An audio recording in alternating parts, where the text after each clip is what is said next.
Satanás não atacou Jesus na cruz com punhos. Ele usou palavras. E as mesmas palavras que ele usou contra o Filho de Deus pendurado entre dois ladrões são as mesmas palavras que ele usa contra você toda vez que você está no seu pior momento. Isso não é coincidência, é método. Meu nome é Padre Fábio. Sou padre há 18 anos numa cidade do interior de São Paulo. E nesse tempo eu ouvi histórias que me ensinaram uma coisa. A maioria dos ataques espirituais que as pessoas sofrem não começa com barulho, não começa com medo, não começa com visões. Começa com uma voz que parece sua. Uma voz que diz: você não presta, Deus não está te ouvindo, não tem jeito, é tarde demais. Se isso já passou pela sua cabeça, você precisa ouvir o que eu vou te contar hoje. Se inscreve aqui, porque esse canal é o espaço onde eu falo o que você precisa ouvir, não só o que é fácil de ouvir. E me diz nos comentários, qual dessas vozes você já ouviu? A que diz que você não presta ou a que diz que Deus abandonou você? Me conta. Você vai se surpreender com quantas pessoas estão passando pelo mesmo que você. Deixa eu começar pelo começo. Não pelo começo da sua história, mas pelo começo da estratégia. Quando Jesus estava na cruz, o que acontecia do ponto de vista humano era claro. Ele estava morrendo. Havia dor física, havia abandono dos discípulos, havia escuridão ao redor. Mas havia também algo que os evangelhos registram com uma precisão que poucos percebem. Havia provocação verbal. São Mateus, capítulo 27, versículo 40. As pessoas que passavam balançavam a cabeça e diziam: se és o Filho de Deus, desce da cruz. Os sumos sacerdotes, os escribas, os anciãos repetiam: salvou outros, a si mesmo não pode salvar. Se é o Rei de Israel, que desça agora da cruz, e cremos nele. Confiou em Deus, que Deus o livre agora, se é que o ama, pois ele disse: sou o Filho de Deus. Você leu isso com atenção?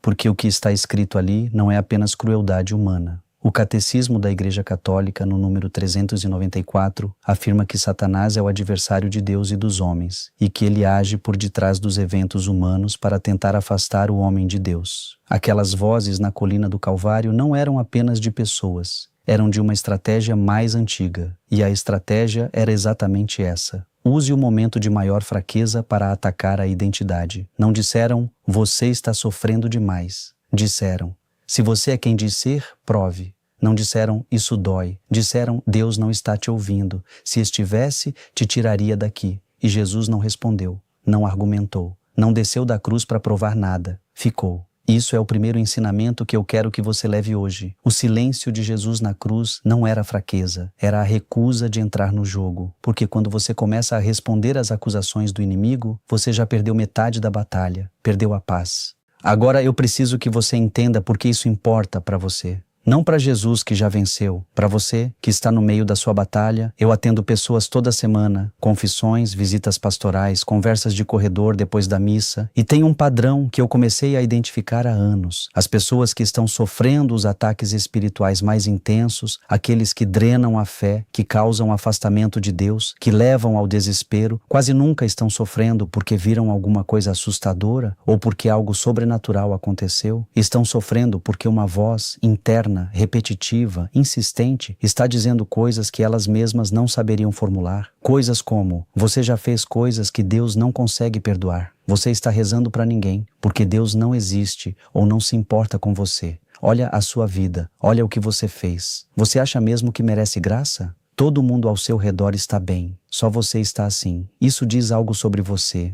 Você tentou mudar e não conseguiu. Não vai conseguir nunca. Para de tentar. Você reconhece alguma dessas? Porque eu preciso te dizer uma coisa importante. Isso não é sua consciência. Isso não é o Espírito Santo te confrontando. Isso é o inimigo usando o seu próprio vocabulário mental contra você. O Catecismo da Igreja Católica, no número 2851, ao comentar sobre o "nos livra do mal do Pai Nosso", faz uma distinção que muito poucos percebem na prática. O mal do qual pedimos ser livres não é abstrato, é pessoal. É uma presença que mente, que acusa, que destrói. E o nome que a Escritura dá a essa presença, em grego, é diabolos, aquele que divide, que separa, que lança entre você e Deus uma muralha feita de vergonha e mentira. E a tática preferida dessa presença é exatamente a mesma que foi usada no Calvário: atacar no pior momento com a pergunta mais dolorosa: se Deus te amasse, isso não estaria acontecendo com você. Eu vou te contar de onde eu sei disso tão bem, não de livro. Em 2019, um jovem de 22 anos da minha paróquia tirou a própria vida. Eu o conhecia a família. Ele tinha feito confissão comigo 3 semanas antes. Disse que estava passando por uma fase. Eu dei a penitência, dei a bênção e ele foi embora. Por meses depois disso, eu acordava às 3 da manhã com a mesma imagem, o rosto dele saindo pela porta da sacristia. E a voz que me acordava dizia: "Você falhou, você viu e não enxergou. Você tinha o poder de ajudar e não ajudou. Você não é padre, você é um impostor com batina. E eu que passo os meus dias ouvindo confissões, que ajudo as pessoas a discernir vozes, fiquei meses sem conseguir discernir a minha própria. Achei que era culpa legítima. Achei que era Deus me punindo. Achei que era o peso justo de uma negligência. Até que um dia, numa conversa com meu bispo, Dom Celso, eu disse para ele: Dom Celso, eu olhei nos olhos daquele menino, eu não vi nada. E ele respondeu: Fábio, você não é Deus, você é padre. E eu disse: eu sei, mas às vezes me esqueço da diferença. Foi nessa conversa que eu comecei a entender. A voz que me acordava às 3 da manhã com aquelas acusações não era de Deus, era do acusador, porque Deus confronta para libertar, o inimigo acusa para paralisar. E a diferença entre as duas coisas não está no conteúdo da mensagem, está no fruto que ela produz. A voz de Deus te faz querer mudar, a voz do inimigo te faz querer desaparecer. Isso tem nome, tem estrutura e tem antídoto. E eu quero explicar cada um desses 3 pontos com clareza, porque se você não entende a estrutura do ataque, você vai continuar tentando lutar contra ele da forma errada. Primeiro, o nome. Na tradição da Igreja, especialmente a partir de São Inácio de Loyola, que construiu um método inteiro de discernimento espiritual, o estado que você experimenta quando está sob esse tipo de ataque tem um nome: desolação. E desolação não significa tristeza, significa a perda do senso de conexão com Deus. É quando você reza e parece que está falando para a parede. É quando você olha para a sua vida e só enxerga erro. É quando a esperança que antes estava lá, mesmo que frágil, sumiu. A desolação, segundo o ensinamento da Igreja, não vem de Deus. Deus pode permitir períodos difíceis, mas a ausência de paz, a voz que acusa, o peso que esmaga a vontade de tentar, isso não é obra do Espírito Santo. É obra do adversário ou da própria carne, mas nunca é a voz do Pai. E por que isso importa? Porque quando você sabe que a voz acusadora não é de Deus, você para de tratar ela como revelação e começa a tratar ela como o que é: ruído do inimigo. Você não precisa se defender, você não precisa provar nada. Você faz o que Jesus fez na cruz. Fica.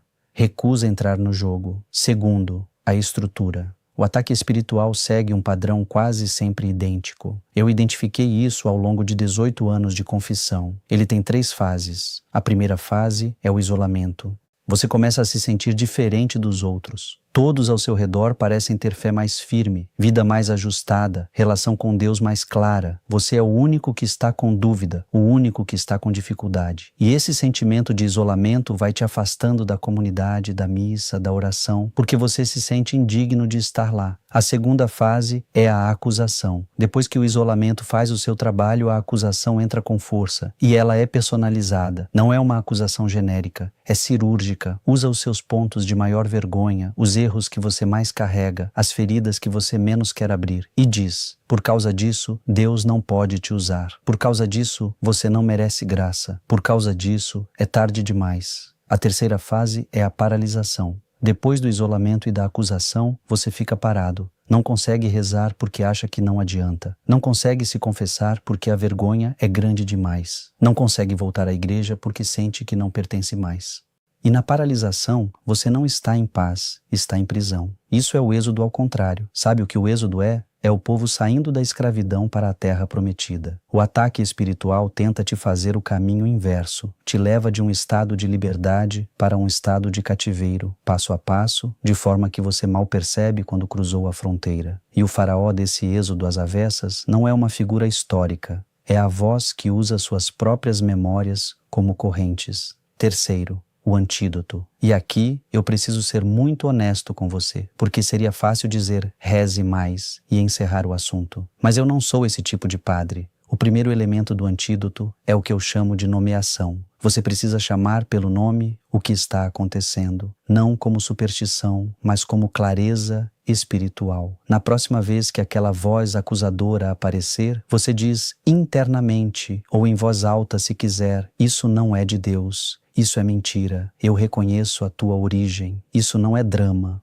É o que o catecismo chama de discernimento dos espíritos, que é uma graça que qualquer batizado tem acesso. Você não precisa ser teólogo. Você precisa saber que nem todo pensamento que passa pela sua cabeça é verdade, muito menos todo pensamento angustiante. O segundo elemento é o que a tradição da igreja chama de confissão, que não é apenas sacramento, é estratégia espiritual. Quando você traz à luz, na presença de Deus e de uma testemunha autorizada, as coisas que você mais esconde, você retira do inimigo a arma que ele mais usa, porque ele opera na sombra. A vergonha que você guarda sozinho é exatamente o material que ele usa para construir as suas correntes. Quando você confessa, você não está se humilhando diante de um juiz, você está se libertando de um peso que o inimigo colocou nas suas costas. Eu já ouvi confissão de coisas que eu não conseguia imaginar que alguém teria coragem de trazer.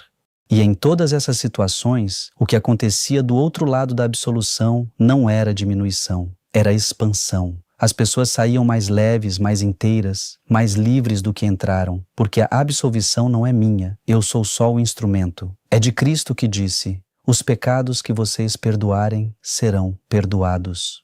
O terceiro elemento é o jejum. E eu sei que essa palavra gera resistência, mas eu não estou falando de ascetismo medieval, de flagelação, de sofrimento como espiritualidade. Estou falando do que o catecismo, no número 1434, descreve como uma das formas essenciais de penitência, o jejum voluntário como expressão de dependência de Deus. Quando você jejua, mesmo de forma simples, uma refeição por semana, você está fazendo uma declaração espiritual que o seu corpo inteiro sente. Eu não sou apenas matéria. Eu tenho uma dimensão que não depende de comida, de conforto, de aprovação. Eu dependo de Deus. E essa declaração, feita na carne, é uma resposta ao ataque que vem do Espírito. Jesus, antes de iniciar o seu ministério, jejuou 40 dias. E foi exatamente no final desse período, quando estava mais fraco no corpo, que o inimigo apareceu para tentá-lo. Se és o Filho de Deus, manda que estas pedras virem pão.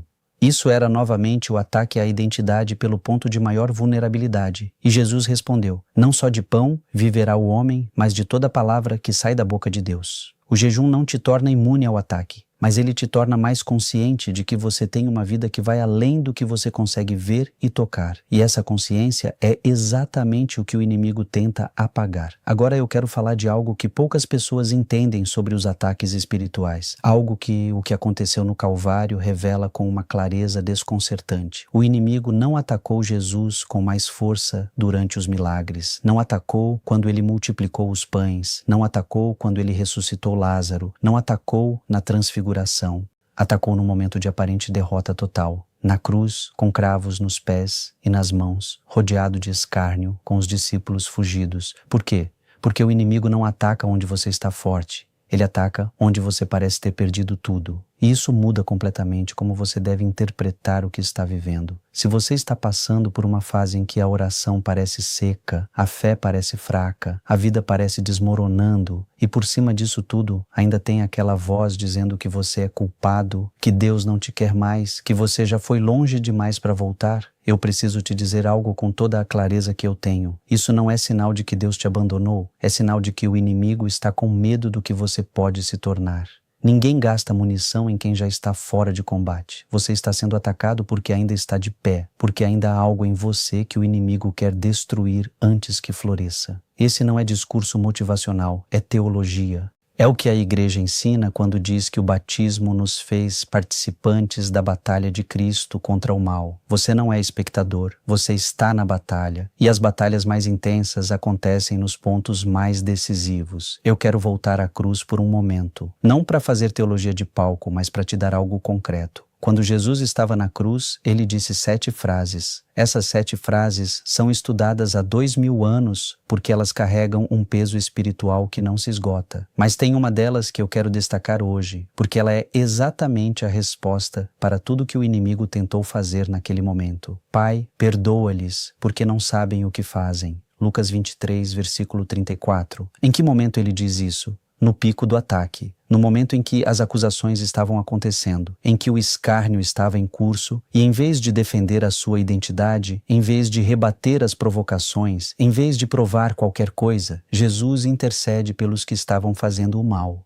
Isso é o movimento oposto ao que o inimigo esperava. O inimigo esperava amargura, esperava desespero, esperava a ruptura entre Jesus e o Pai. E Jesus entregou perdão. E aqui está a chave que eu quero que você leve para casa. Não como conceito abstrato, mas como prática concreta. Quando você está sob ataque espiritual, especialmente o tipo que usa sua vergonha e seus erros contra você, o movimento de libertação não é defesa, é entrega. É o que a espiritualidade da igreja chama de oblação, de oferta. Você pega exatamente aquilo que o inimigo está usando como arma, a sua fraqueza, o seu erro, a sua dúvida, a sua vergonha, e você entrega isso ao Pai. Não como prova de que você é digno, mas como ato de confiança de que Deus consegue fazer algo com o que você não consegue. Isso é diferente de fingir que não há problema. É diferente de afirmar positivamente que tudo está bem quando não está. É honestidade radical diante de Deus. É o que Dona Marlene, uma paroquiana de 71 anos, fez quando me disse que não conseguia mais rezar enquanto o marido estava morrendo. Ela achava que o silêncio dela era falta de fé. Eu disse a ela: Dona Marlene, o silêncio da senhora é a oração mais honesta que a senhora fez em 50 anos. Porque Deus não precisa de orações perfeitas, Ele precisa de orações verdadeiras. Você não precisa de uma fé perfeita, você precisa de uma fé verdadeira. Tem diferença. Tem uma última coisa que eu preciso dizer antes de encerrar, e ela é sobre o que acontece depois da cruz. O inimigo saiu do Calvário convicto de ter vencido. Jesus estava morto, os discípulos estavam escondidos, a missão parecia terminada, e 3 dias depois, o que o inimigo achava que era sua maior vitória se tornou a derrota que define toda a história. Isso não é detalhe, é estrutura, é o padrão de como Deus opera. O que você está vivendo agora na fase de ataque, de dúvida, de desolação, de voz acusadora, não é o fim da história. Pode ser um momento imediatamente antes de uma virada que você ainda não consegue enxergar. E o inimigo sabe disso, por isso a intensidade do ataque. Ele está tentando te fazer desistir antes do 3º dia. Não desiste, fica, resiste com o único argumento que realmente funciona contra o acusador. Você já foi vencido, não por mim, por quem me criou. Essa frase, que parece simples, é o que o catecismo chama de fé teologal. É a confiança em Deus que transcende o que você está sentindo agora. Não é emoção, é escolha. E é uma escolha que você pode fazer mesmo no seu pior dia, mesmo sem vontade, mesmo com a voz acusadora ainda gritando. Você passou esses minutos comigo ouvindo coisas que talvez nunca ninguém tenha te dito nesses termos. Que o ataque espiritual que você está vivendo tem nome, que ele tem uma estrutura, que ele é a mesma estratégia que foi usada no Calvário e que ele tem um antídoto que não depende de você ser perfeito para funcionar. Eu quero te pedir algo muito concreto essa semana. Não é nada grandioso. É uma coisa pequena que tem peso espiritual real. Escolhe um dia, qualquer dia, e faz um jejum simples. Pula uma refeição, não pela dieta, pela sua alma. E durante esse tempo em que você não vai comer, você vai até Deus com as mãos vazias e você diz a Ele exatamente o que está sentindo. Com raiva se tiver raiva, com dúvida se tiver dúvida, com vergonha se tiver vergonha. E você pede uma coisa só: Pai, me livra do que me aprisiona. E se você está num momento em que a confissão é necessária e você sabe quando é, não adia mais. A vergonha que te segura longe do confessionário é exatamente a corrente que o inimigo não quer que você quebre. E ela se quebra com uma decisão, não com uma emoção. Rezar errado ainda é rezar. Deus entende o sotaque. Eu já não soube o que dizer muitas vezes, e foi exatamente aí que aprendi o que Deus realmente pede: presença, a sua presença, do jeito que você está. Esse canal existe para isso. Se esse vídeo chegou até você, não foi por acidente. Me diz nos comentários o que você está enfrentando. Você não precisa se identificar, mas escreve, porque tem algo muito real que acontece quando a gente nomeia o que estava escondido. Deus te vê. Ele viu Jesus na cruz. Ele te vê agora. E o que Ele pede não é que você seja forte. Pede que você não desista. Se inscreve se você ainda não se inscreveu. E se esse vídeo tocou em alguma coisa real para você, compartilha com alguém que você acha que precisa ouvir isso hoje, porque alguém ao seu redor está ouvindo a mesma voz acusadora. E talvez a melhor oração que você possa fazer por essa pessoa seja colocar esse vídeo na frente dela. Que Deus te guarde.